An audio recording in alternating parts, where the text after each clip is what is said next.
اعوذ باللہ من الشیطان الرجیم بسم اللہ الرحمن الرحیم رب اشرح لی صدری ویسر لی امری واحلل عقدۃ من لسانی یفقہوا قولی انما کان قول المؤمنین اذا دعوا الی اللہ ورسولہ لیحکم بینہم ان یقولوا سمعنا واطعنا واولئک ھم المفلحون۔ در حقیقت مومنوں کی بات یہ ہوتی ہے جب انہیں اللہ تعالیٰ اور اس کے رسول کی طرف بلایا جاتا ہے وہ ان کے درمیان فیصلہ کر دے، وہ کہتے ہیں ہم نے سنا اور ہم نے فرما برداری کی اور یہی لوگ فلاح پانے والے ہیں۔ سورۃ النور آیہ 51۔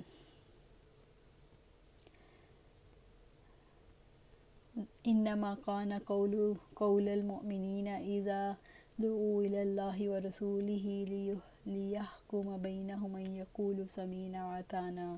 در حقیقت مومنوں کی بات ہی یہ ہوتی ہے جب انہیں اللہ تعالیٰ اور اس کے رسول کی طرف بلایا جاتا ہے کہ ان کے درمیان فیصلہ کر دے تو وہ کہتے ہیں ہم نے سنا اور ہم نے فرما برداری کی۔ رب العزت نے اہل ایمان کی عمدہ عادات کی مدح فرمائی ہے۔ انہوں نے اللہ اور اس کے رسول کی تصدیق کی۔ جب انہیں اللہ اور اس کے رسول کی طرف بلایا جاتا ہے تو ان کی آواز پر لبیک کہتے ہیں۔ اللہ تعالیٰ کی کتاب اور محمد صلی اللہ علیہ وسلم کی سنت کے ماں سوا کوئی اور راستہ تلاش نہیں کرتے۔ جب انہیں اللہ اور اس کے رسول کی طرف صلی اللہ علیہ وسلم کی طرف ان کے مقدموں کے فیصلے کے لیے بلایا جاتا ہے خواہ وہ فیصلہ ان کی خواہشات کے مطابق ہو یا اس کے خلاف ہو تو کہتے ہیں ہم نے سنا اور اس فیصلے پر ہم نے اطاعت کی۔ رب العزت نے فرمایا پس تیرے رب کی قسم وہ مومن نہیں ہو سکتے یہاں تک کہ وہ آپ کو اس معاملے میں فیصلہ کرنے والا مان لیں جو ان کے درمیان جھگڑا پڑ جائے، پھر آپ جو فیصلہ کر دیں اس پر وہ اپنے دلوں میں کوئی تنگی نہ پائیں اور وہ اسے تسلیم کر لیں، پوری طرح تسلیم کرنا۔ سورۃ النساء آیہ 65۔ اسی طرح اللہ سبحانہ تعالیٰ سورۃ النساء میں فرماتے ہیں لوگو جو ایمان لائے ہو اللہ تعالیٰ کی اطاعت کرو اور اللہ تعالیٰ کے رسول کی اطاعت کرو اور اپنے میں سے حکم دینے والوں کی اطاعت کرو، پھر اگر کسی چیز پر تم آپس میں جھگڑ پڑو تو اس کو اللہ تعالیٰ اور اس کے رسول کی طرف لوٹا دو اگر تم اللہ تعالیٰ اور آخرت کے دن پر ایمان رکھتے ہو، یہ بہتر ہے اور انجام کے لحاظ سے زیادہ اچھا ہے۔ سورۃ النساء آیہ 59۔ یا ایھا الذین آمنوا اطیعوا اللہ واطیعوا الرسول ولا تبطلوا اعمالکم۔ ہے لوگو جو ایمان لائے ہو اللہ تعالیٰ کی اطاعت کرو، رسول کی اطاعت کرو اور اپنے اعمال ضائع نہ کرو۔ سورۃ محمد آیہ 33۔ وَأُولَئِکَ ھُمُ الْمُفْلِحُونَ۔ یہی لوگ کامیاب ہوں گے اور جنت میں جائیں گے۔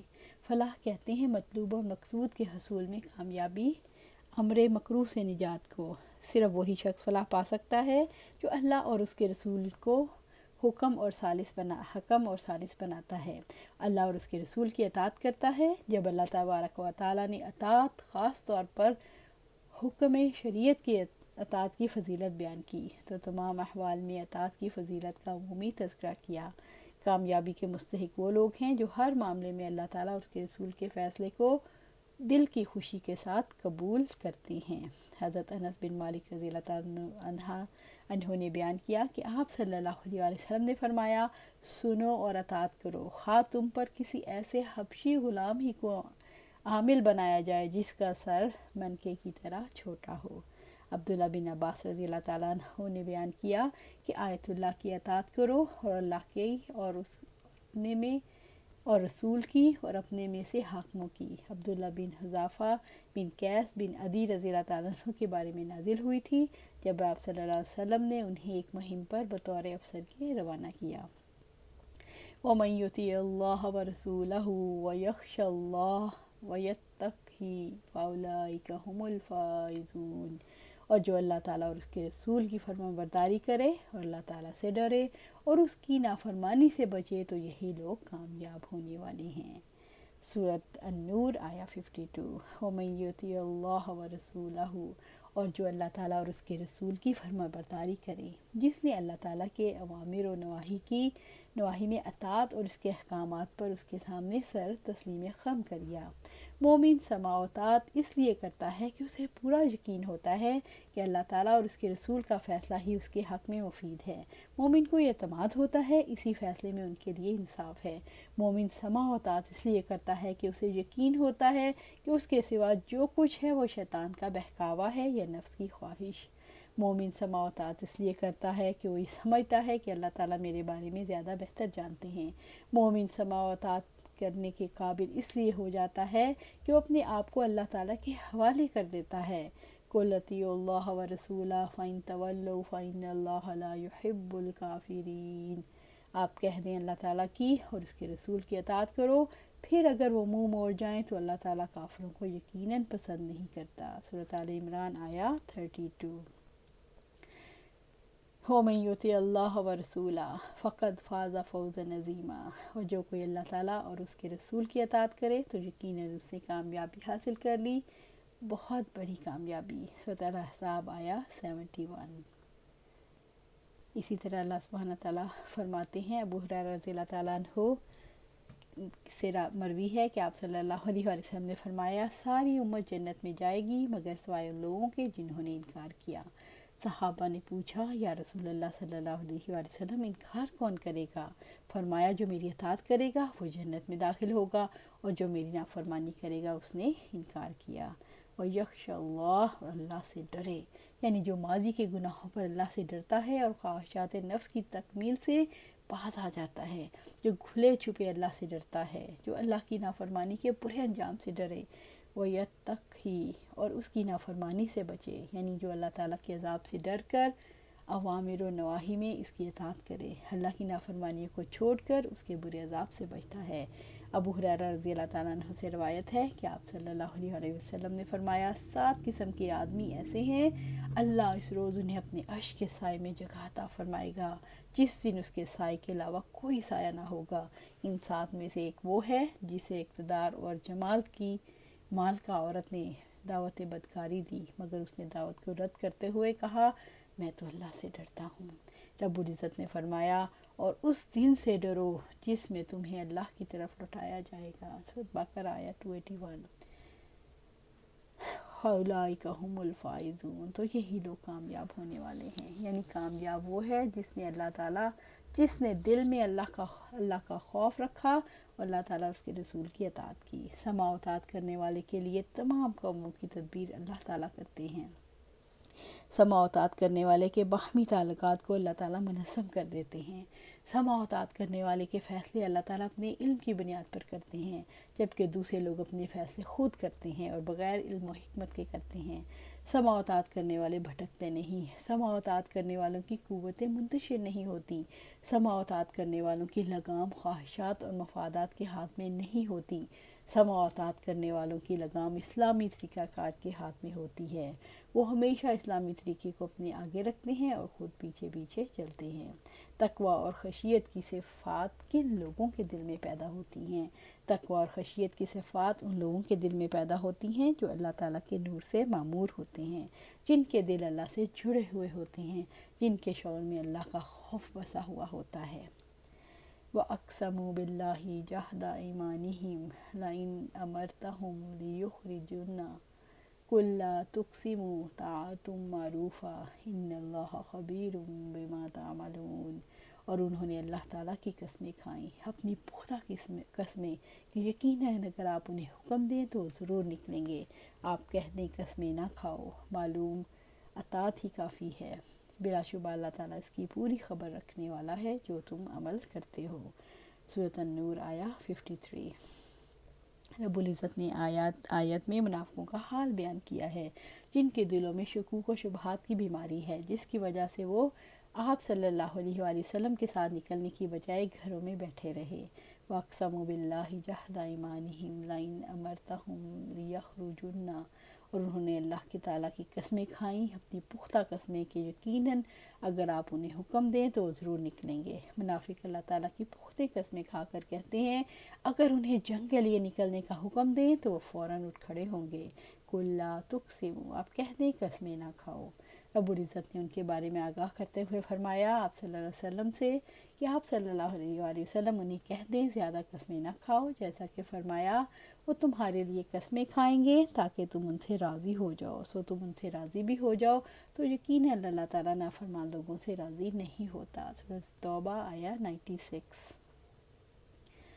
اسی طرح اللہ سبحانہ تعالیٰ فرماتے ہیں سورۃ حشر میں کہ آپ نے ان لوگوں کو نہیں دیکھا جنہوں نے منافقت کی، وہ اپنے بھائیوں سے کہتے ہیں جنہوں نے کفر کیا اہل کتاب میں سے، یقیناً اگر تمہیں نکالا گیا تو ہم بھی ضرور تمہارے ساتھ نکلیں گے اور تمہارے بارے میں ہم کبھی کسی کی بات نہ مانیں گے، اور اگر تم سے جنگ کی گئی تو ہم ضرور تمہاری مدد کریں گے۔ اللہ تعالیٰ گواہی دیتا ہے بلا شبہ وہ یقیناً جھوٹے ہیں۔ اگر انہیں نکالا گیا تو ان کے ساتھ نہیں نکلیں گے، اور اگر ان سے جنگ کی گئی تو یہ ان کی مدد نہیں کریں گے، اور یقیناً اگر وہ ان کی مدد کریں گے تو ضرور پشتیں پھیریں گے اور پھر وہ مدد نہیں کیے جائیں گے۔ سورۃ الحشر آیا 11 اور 12۔ طاعۃ معروفہ، معلوم اطاعت ہی کافی ہے، یعنی قسمیں کھانے کی بجائے دستور کے مطابق مومنوں کی اطاعت کرو۔ تمہاری اطاعت معروف ہے، یعنی منافق کی اطاعت کا ہر ایک کو علم ہے، جیسے تمہاری بات جھوٹی ہے تمہاری قسمیں بھی جھوٹی۔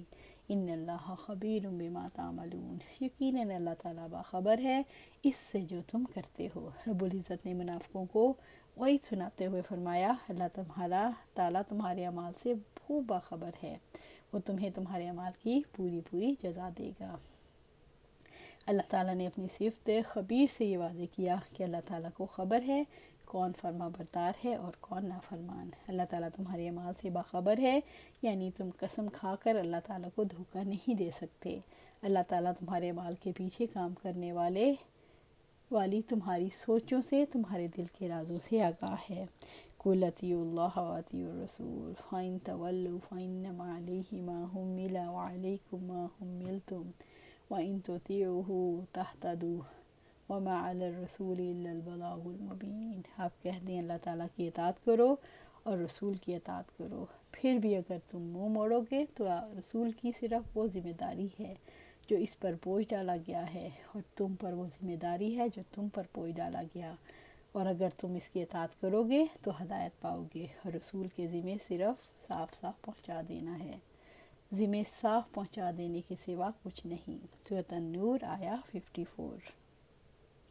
قُلْ اطیعوا اللَّهَ وَاطِیعُوا الرَّسُولَ، آپ کہہ دیں اللہ تعالیٰ کی اطاعت کرو اور رسول کی اطاعت کرو، یعنی خلوص سے اعتقاد رکھتے ہوئے اور نیت کی صحت کے ساتھ اطاعت کرو کہ یہ واجب ہے، یعنی نفاق کو چھوڑ کر خلوص سے اطاعت کرو، یعنی قرآن و سنت کی پیروی کرو۔ فَإِن تَوَلَّوْا فَإِنَّمَا عَلَیْهِ مَا حُمِّلَ، پھر بھی اگر تم منہ موڑو گے تو رسول کی صرف ذمہ داری ہے جو اس پر بوجھ ڈالا گیا۔ اگر تم ان دونوں یعنی قرآن و حدیث سے پھر جاؤ، ان کی تعلیمات کو پس پش ڈال دو، آپ صلی اللہ علیہ وسلم کا کام تو صرف اللہ کا پیغام پہنچا دینا اور رسالت کی ذمہ داری ادا کرنا ہے۔ وَعَلَیْکُم مَا حُمِّلْتُم، اور تم پر وہ ذمہ داری ہے جو تم پر بوجھ ڈالا گیا۔ آپ صلی اللہ علیہ وآلہ وسلم کی اطاعت کرنا، ان کا ادب اور احترام کرنا اور اس ادب کے تقاضوں کا خیال رکھنا تمہارا کام ہے۔ اللہ تعالیٰ فرماتے ہیں سورۃ مائدہ میں، اور اللہ تعالیٰ کی اطاعت کرو اور اس کے رسول کی اطاعت کرو، ان کی نافرمانی سے بچو، پھر اگر تم نے منہ موڑا تو جان لو بلا شبہ ہمارے رسول کے ذمہ صرف کھول کر پہنچا دینا ہے۔ ابن عباس رضی اللہ تعالیٰ عنہ سے روایت ہے کہ آپ صلی اللہ علیہ وآلہ وسلم نے فرمایا 3 آدمی اللہ کے یہاں سب سے زیادہ مغضوب ہیں: حرم شریف کی حرمت پر عمل کرنے والا، اسلام میں رسول اللہ صلی اللہ علیہ وسلم کا طریقہ چھوڑ کر جاہلیت کا طریقہ اپنانے والا، کسی مسلمان کا ناحق خون طلب کرنے والا تاکہ اس کا خون بہائے۔ وَإِن تُطِیعُوهُ تَهْتَدُوا، اور اگر تم اس کی اطاعت کرو گے تو ہدایت پاؤ گے، یعنی اگر تم نبی صلی اللہ علیہ وآلہ وسلم کی بات مان لو گے، ان کی اطاعت کرو گے تو ہدایت پا لو گے، کیونکہ آپ صلی اللہ علیہ وسلم کے طریقے کے سوا کسی طریقے سے بھی راہ راست نہیں پا سکتے۔ رسول صراط مستقیم کی دعوت دیتا ہے اور صراط مستقیم پر چل کر ہی ہدایت ملتی ہے۔ رب العزت نے فرمایا اللہ تعالیٰ کے راستے کی طرف وہ ذات کہ سب کچھ اسی کا ہے، جو آسمانوں میں ہے اور جو زمین میں ہے، سن لو سارے معاملات اللہ تعالیٰ ہی کی طرف لوٹتے ہیں۔ سورۃ شورى آیا 53۔ وما علی الرسول الا البلاغ المبین، رسول کے ذمہ صاف پہنچا دینے کے سوا کچھ نہیں، یعنی نبی صلی اللہ علیہ وسلم کے ذمہ تمہیں صاف پیغام پہنچا دینا ہے تاکہ کسی کے لیے شک و شبہ کی گنجائش نہ رہے۔ وعد اللہ الذی آمنوا منکم وعملوا الصالحات لیستخلفنہم فی الارض کما استخلف الذین من قبلہم ولا یمکنن لہم دینہم الذی ارتضی لہم ولا یبدلنہم من بعد خوفہم امنا یعبدوننی لا یشرکون بی شیئا ومن کفر بعد ذلک فاولئک هم الفاسقون۔ اللہ تعالیٰ نے ان کے ساتھ وعدہ کیا ہے جو تم میں سے ایمان لائے اور نیک عمل کیے، ان کو زمین میں ضرور بضرور جانشین بنائے گا، جیسا کہ اس نے ان سے پہلے لوگوں کو جانشین بنایا، اور ان کے لیے ان کے دین کو ضرور بضرور اقتدار دے گا جسے اللہ تعالیٰ نے ان کے لیے پسند کیا۔ وہ ضرور بضرور ان کے خوف کے بعد بدل کر امن دے گا۔ وہ میری عبادت کریں گے اور میرے ساتھ کسی کو شریک نہ کریں گے، اور جس نے اس کے بعد کفر کیا تو وہی لوگ نافرمان ہیں۔ سورۃ النور آیہ 55۔ وعد اللہ الذین آمنوا منکم وعملوا الصالحات، اللہ تعالیٰ نے ان کے ساتھ وعدہ کیا ہے جو تم میں سے ایمان لائے اور نیک عمل کیے۔ اللہ تعالیٰ کا سچا وعدہ ہے ان لوگوں سے جو ایمان لا کر نیک عمل کرتے ہیں، جو نماز قائم کرتے ہیں، زکوٰۃ دیتے ہیں، نیکی کا حکم دیتے ہیں اور برائی سے روکتے ہیں۔ لِيَسْتَخْلِفَنَّهُمْ فِي الْأَرْضِ، کہ وہ ان کو زمین میں ضرور بضرور جانشین بنائے گا، کہ ان کو زمین کی خلافت عطا کرے، وہ زمین میں خلفاء ہوں گے اور زمین کی تمام تدبیر ان کے دست سے تصرف میں ہوگی۔ وہ اس دین کو جسے اس نے ان کے لیے پسند کیا، یعنی دین اسلام کو جو تمام ادیان پر فائق ہے، مضبوط بنیادوں پر قائم کرے گا۔ ابو ہریرہ رضی اللہ تعالیٰ عنہ سے روایت ہے کہ آپ صلی اللہ علیہ وآلہ وسلم نے فرمایا، کسریٰ شاہ ایران ہلاک ہوا، اب اس کے بعد کوئی کسریٰ نہیں ہوگا، اور کیسر شاہ روم بھی ضرور ہلاک و برباد ہوگا، پھر اس کے بعد کوئی دوسرا کیسر نہیں ہوگا۔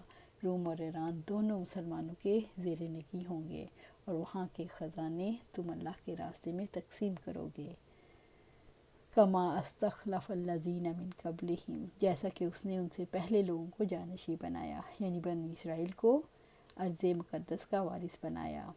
ولا یمکنن لہم دینہم الذی ارتضی لہم، اور ان کے لیے ان کے دین کو ضرور بضرور اقتدار دے گا جسے اللہ تعالیٰ نے ان کے لیے پسند کیا۔ اللہ تبارک و تعالیٰ نے اس امت کے لیے اس کے فضل اور شرف اور اس پر اپنی نعمت کی بنیاد پر دین اسلام کو پسند فرمایا، یعنی وہ اس دین کو قائم کرنے، اس کی ظاہری اور باطنی قوانین کو خود اپنی ذات پر اور دوسروں پر یعنی دیگر ادیان کے پیروکاروں تمام کفار پر نافذ کر دیں گے جو مفتو اور مغلوب ہوں گے۔ جابر بن سمرہ رضی اللہ تعالیٰ عنہ بیان کرتے ہیں کہ نبی صلی اللہ علیہ وسلم نے فرمایا، یہ دین ہمیشہ قائم رہے گا اور مسلمانوں کی ایک جماعت اس دین کی حفاظت کے لیے قیامت تک لڑتی رہے گی۔ تمیم داری رضی اللہ تعالیٰ عنہ بیان کرتے ہیں کہ میں نے آپ صلی اللہ علیہ وسلم کو فرماتے ہوئے سنا، بلا شبہ یہ دین وہاں تک ضرور بضرور پہنچ کر رہے گا جہاں تک دن اور رات کی رسائی ہے۔ اللہ تعالیٰ کسی مٹی اور گارے کے مکان کو نہ چھوڑے گا مگر اس میں اس دین کو داخل کر دے گا، خواہ کوئی اسے عزت کے ساتھ قبول کرے یا ذلت کے ساتھ، اور اللہ تعالیٰ اسلام اور اہل اسلام کو عزت دے گا اور کفر کو ذلیل و خوار کر کے رہے گا۔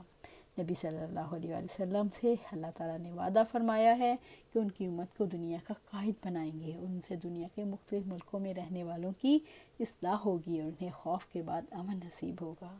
اللہ سبحانہ تعالیٰ ہم سے یہ کام لے لے، ہمیں دین قائم کرنے والوں میں چن لے اور ہمیں اس قابل بنا کہ ہم تیرے دین کی خدمت کریں اور اسے قائم کریں۔ آپ صلی اللہ علیہ وآلہ وسلم نے فرمایا، میری امت کا ایک گروہ برابر حق پر لڑتا رہے گا اور حق کے دشمنوں پر غلبہ پائے گا، حتیٰ کہ ان میں سے آخری گروہ مسیح دجال سے لڑے گا۔ اللہ تعالیٰ نے اپنا وعدہ پورا فرمایا۔ نبی صلی اللہ علیہ وسلم کی زندگی میں مکہ، خیبر، بحرین، طائف، جزیرہ عرب اور یمن کا علاقہ مسلمانوں کے قبضے میں آ گیا۔ آپ صلی اللہ علیہ وسلم نے ہجر کے مشرکوں سے ٹیکس وصول فرمایا اور شام کے بعض علاقوں سے بھی۔ شام، روم اور ہرکل نے، شاہ مصر نے، شاہ اسکندریہ، مقوقس نے، ایمان کی بادشاہوں نے اور نجاشی شاہ حبشہ نے آپ صلی اللہ علیہ وسلم کی خدمت میں تحائف بھیجے۔ وَلَا يُبَدِّلَنَّهُم مِّن بَعْدِ خَوْفِهِمْ أَمْنًا، اور وہ ضرور بضرور امن کے ان کے خوف کے بعد بدل کر امن دے گا۔ اللہ تعالیٰ ان کے خوف کو امن میں بدل دے گا۔ ان میں سے جب اور جہاں کہیں ایک مسلمان ہوتا ہے تو اپنے دین کے اظہار کی قدرت نہیں رکھتا، اگر اظہار کرتا تو کفار کی طرف سے بے شمار اذیتوں کا سامنا کرنا پڑتا۔ مسلمانوں میں حیثیت الجماعت دوسروں کی نسبت بہت کم تھے۔ روز زمین کے تمام لوگ مسلمانوں کو اذیت دینے میں متحد تھے اور ان پر ظلم کے پہاڑ توڑتے رہے۔ آپ صلی اللہ علیہ وسلم نے عدی بن حاتم رضی اللہ تعالیٰ عنہ سے اس وقت فرمایا جب وہ آپ کی خدمت میں حاضر ہوئے، کیا تم ہیرا کو جانتے ہو؟ انہوں نے کہا کہ میں اسے جانتا نہیں، لیکن اس کے بارے میں سن رکھا ہے۔ آپ صلی اللہ علیہ وسلم نے فرمایا، اس ذات کے اقدس کی قسم جس کے ہاتھ میں میری جان ہے، اللہ تعالیٰ اسے اس دین کو ضرور مکمل فرما دے گا، حتیٰ کہ ہودج میں سوار ایک عورت ہیرا سے سفر کر کے آئے گی اور کسی کی پناہ کے بغیر وہ بیت اللہ کا طواف کرے گی، اور تم کسریٰ بن ہرمز کے خزانوں کو بھی ضرور فتح کرو گے۔ میں نے عرض کیا، کسریٰ بن ہرمز؟ آپ صلی اللہ علیہ وسلم نے فرمایا، ہاں، کسریٰ بن ہرمز، اور مال کی اس قدر فرمانی ہو جائے گی کہ اسے کوئی قبول کرنے والا نہیں ہوگا۔ عدی بن حاتم رضی اللہ تعالیٰ عنہ نے بیان کرتے رسول اللہ صلی اللہ علیہ وسلم نے عدی بن حاتم رضی اللہ تعالیٰ عنہ سے اس وقت فرمایا تھا جب وہ آپ کی خدمت میں حاضر ہوئے۔ انس رضی اللہ تعالیٰ عنہ بیان کرتے ہیں کہ آپ صلی اللہ علیہ وسلم لوگوں میں سب سے زیادہ خوبصورت، سب سے زیادہ سخی اور سب سے زیادہ بہادر تھے۔ ایک رات ایسا ہوا کہ مدینہ کے لوگ ایک آواز سن کر گھبرا گئے اور آواز کی طرف چلے۔ کیا دیکھتے ہیں کہ سامنے سے نبی صلی اللہ علیہ وسلم واپس لوٹ کر آ رہے تھے۔ آپ ان سے پہلے ہی آواز کی طرف روانہ ہو گئے تھے۔ آپ صلی اللہ علیہ وسلم نے فرمایا، ڈرنے کی کوئی بات نہیں، ڈرنے کی کوئی بات نہیں۔ آپ صلی اللہ علیہ وسلم ابو طلحہ کے گھوڑے کی ننگی پشت پر سوار تھے، جس پر زین نہیں تھی اور آپ کے گلے میں تلوار لٹک رہی تھی۔ یعبدوننی لا یشرکون بی شیئا، وہ میری عبادت کریں گے اور میرے ساتھ کسی کو شریک نہیں کریں گے، یعنی وہ ایک اللہ کی عبادت کریں گے اور اس کے ساتھ کسی کو شریک نہیں ٹھہرائیں گے۔ معاذ بن جبل رضی اللہ عنہ سے روایت ہے، میں سواری پر آپ صلی اللہ علیہ وسلم کے ہمراہ پیچھے بیٹھا ہوا تھا، میرے اور آپ کے صلی اللہ علیہ وسلم کے درمیان میں سوائے پالان کی پتلی لکڑی کے کچھ نہ تھا۔ آپ صلی اللہ علیہ وسلم نے فرمایا، اے معاذ بن جبل، میں نے عرض کیا، میں حاضر ہوں آپ کی خدمت میں اور آپ صلی اللہ علیہ وسلم کا فرما بردار ہوں یا رسول اللہ۔ آپ صلی اللہ علیہ وسلم نے تھوڑی دیر چلے، اس کے بعد فرمایا، معاذ بن جبل، میں نے کہا، یا رسول اللہ، فرما بردار خدمت میں حاضر ہے۔ آپ صلی اللہ علیہ وسلم تھوڑی دیر چلے، اس کے بعد فرمایا، معاذ بن جبل، میں نے کہا، یا رسول اللہ، فرما بردار آپ کی خدمت میں حاضر ہے۔ آپ صلی اللہ علیہ وسلم نے فرمایا، تو جانتا ہے اللہ کا حق بندوں پر کیا ہے؟ میں نے کہا، اللہ اور اس کا رسول خوب جانتا ہے۔ آپ صلی اللہ علیہ وسلم نے فرمایا، اللہ کا حق بندوں پر یہ ہے کہ اس کی عبادت کریں اور اس کے ساتھ کسی کو شریک نہ کریں۔ آپ صلی اللہ علیہ وسلم تھوڑی دیر چلے، فرمایا، معاذ بن جبل، میں نے کہا، یا رسول اللہ، میں آپ کی خدمت میں حاضر ہوں اور آپ کا فرما بردار ہوں۔ آپ صلی اللہ علیہ وسلم نے فرمایا، تو جانتا ہے بندوں کا اللہ پر حق کیا ہے؟ جب بندے یہ کام کریں، یعنی اس کی عبادت کریں، کسی اور کو اس کا شریک نہ کریں، میں نے کہا، اللہ اور اس کا رسول خوب جانتا ہے۔ تو آپ صلی اللہ علیہ وسلم نے فرمایا، وہ حق یہ ہے، اللہ ان کو عذاب نہ دے، عذاب نہ کرے۔ سبحان اللہ، سبحان اللہ۔ وَمَنْ كَفَرَ بَعْدَ ذَلِكَ فَأُولَئِكَ هُمُ الْفَاسِقُونَ، اور جس نے اس کے بعد کفر کیا تو وہی لوگ نافرمان ہیں۔ یعنی اگر کوئی کفران نعمت کرتا ہے تو یہ چیز اس کے باطنی فساد پر خود دلالت کرتی ہے۔ اللہ سبحانہ تعالیٰ سے دعا ہے کہ ہمیں سمع و اطاعت والا بنائے۔ ہم جیسے ہی قرآن و سنت کو سنیں، پڑھیں تو اللہ ہمیں اس پر عمل کرنے کی توفیق دے اور اس پر جمع دے۔ آمین یا رب العالمین۔